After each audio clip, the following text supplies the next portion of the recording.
ও কি আপনার ছেলে? আব্বা দেখছো কি কয়, আমি তোমার সন্তান নাকি জিজ্ঞেস করতেছে। সুজন আমার ছেলে না, ও আমার ভাতিজা। কলেরায় আমার আব্বা আম্মা ভাই ভাবি ৬০ জনে মারা গেছে।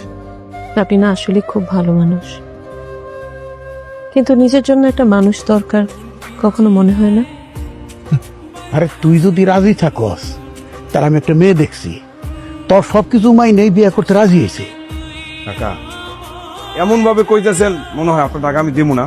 আরে দিবা দিবা কইরা তো এই গান আমি প্রতিদিনই শুনতেছি। কই টাকা তো পাইতাছি না, আমার টাকা এখন এই মুহূর্তে লাগবো। টাকা কিন্তু আপনি আমার কাছে পাইতেন না, পাইতেন আমার আব্বার কাছে। আমার আব্বা তো মরে গেছে, আমি তো কইছি আব্বার ঋণ আমি পরিশোধ করে দিব। আমি মানুষের বাড়িতে কাম করি। আমার আব্বা মারা যাওয়ার আগে আমগো গ্রামের জলিল কাকার কাছে 50,000 টাকা নিছিল।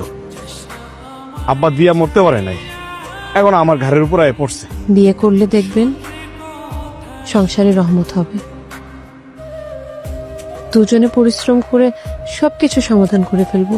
তারপরে যখন আমার বাড়ি থেকে উঠবেন, যখন দেখবেন অভাব আর অভাব, তখন এই কথা কই চলে যাইব? মানুষ তো আর খালি খালি কয় না, অভাব যখন দরজায় এসে দাঁড়ায়, ভালোবাসা তখন জানালা দেয় ফালায়। সুজন, আমি তোমার নতুন আম্মা না, এখন থেকে আম্মা বলবা। সুজন, আব্বা আমার আম্মা কিন্তু ঠিকই কইছে, নতুন আম্মা না আম্মা ডাকবা, ঠিক আছে?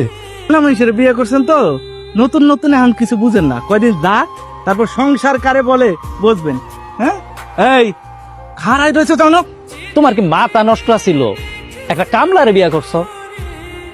কপালে থাকলে কি করবো কন? কপালে যা আছে তাই মেনে নিছি। আমার সাথে দেখা কইরো, কোনো অভাব থাকবো না। এখন আমার মোবাইল নাম্বারটা কি নিবা? তুমি আমার কি করবা?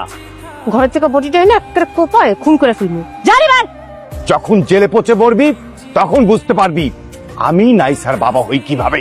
সত্যি করে বলো তো উনি কে? উনি আমার বাবা। কোন পরিবেশে তুই মানুষ হয়েছিস ভুলে গেছিস? কিসের মধ্যে থেকে এই কামলারে তুই বিয়ে করছিস? আমার কথা, আমার ছেলের কথা, আমার ছেলে সুজনের কথা একবার ভাবলেন না? ছি ছি ছি ছি ছি।